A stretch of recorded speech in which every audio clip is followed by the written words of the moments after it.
Hello， 大家好，小豆来了。露营不仅仅是烧烤、睡觉、扮家家，还有很多适当有趣的活动可以做。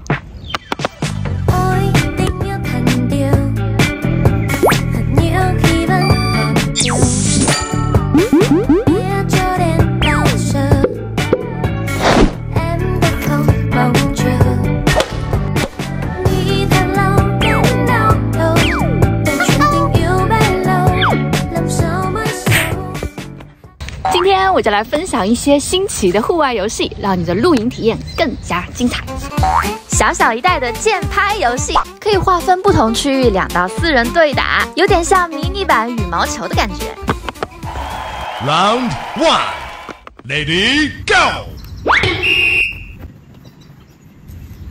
四肢不协调是我的问题。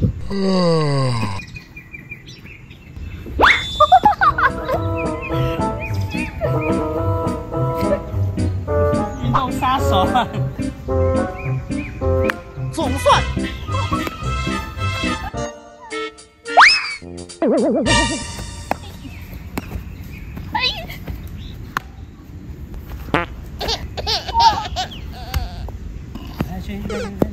天哪，去看看别人怎么玩的吧！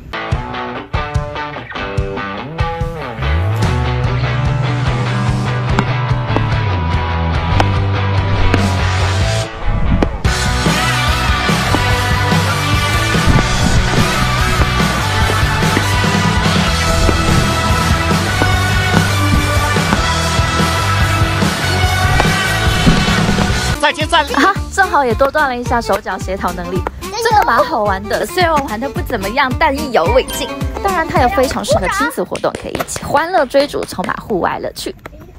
那再来玩这个捕捉飞筒游戏。这个口袋里出来的飞筒可以巧妙利用空气升力原理，用各种投掷方式轻松滑翔超过30米，能打完捕捉游戏，感觉比飞盘更容易操作控制方向。哦耶！亲子同游也可以使用捕捉拍，让小朋友更加容易捉获。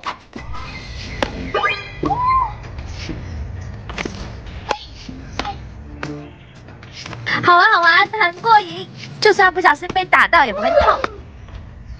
说到亲子球类活动，很多小朋友也喜欢户外玩踢足球。一般小朋友的练习足球太重了，游戏玩耍我建议还是这种轻款的迷你沙滩足球，打气充足，只有235克，亲肤材质，防水防滑，弹力又好，大人小孩都适用，就算不小心打到身上也不会受伤。还有弹跳超乎你想象的飞链球，一定要试试看哦！哇，超级解压。还有硅胶软飞盘也是很好的互动游戏哦。又好一点。来到户外就是要告别宅家玩手机啦，养成锻炼身体的好习惯。有机会我会再介绍示范更多的露营游戏活动项目，记得帮我点赞、订阅、分享哦。我们下次见。